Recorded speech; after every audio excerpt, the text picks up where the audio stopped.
പള്ളിക്കൽ കാട്ടുപുതുശ്ശേരിയിൽ വീട് കയറി ആക്രമണം. വസ്തുസംബന്ധമായ തർക്കത്തെ തുടർന്നാണ് ആക്രമണം നടന്നത്. ആക്രമണത്തിൽ കാട്ടുപുതുശ്ശേരി സ്വദേശികളായ നബീല്, നാസർ എന്നിവർക്ക് പരിക്കേറ്റു. ഇന്ന് രാത്രി 9 മണിയോടെയാണ് സംഭവം.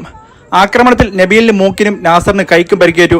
പരിക്കേറ്റവരെ പാരിപ്പള്ളി മെഡിക്കൽ കോളേജ് ആശുപത്രിയിൽ പ്രവേശിപ്പിച്ചു. പള്ളിക്കൽ പോലീസ് സ്ഥലത്തെത്തി ക്യാമ്പ് ചെയ്യുന്നുണ്ട്. സ്ഥലത്ത് സംഘർഷാവസ്ഥ തുടരുകയാണ്. News desk Kallambalam news.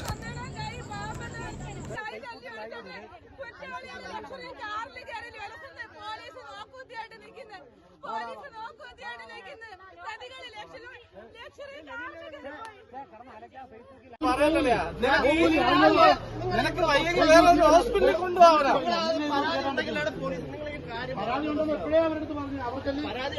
നിങ്ങളുടെ ഹോസ്പിറ്റലിൽ കൂടെ അഡ്മിറ്റ് ആയിട്ട് പരാതി കൊടുക്കാൻ പറയുന്നില്ല. ഇങ്ങനെ കിടന്ന് വെള്ളം വെച്ചിട്ട് എന്തെങ്കിലും കാര്യമുണ്ടോ?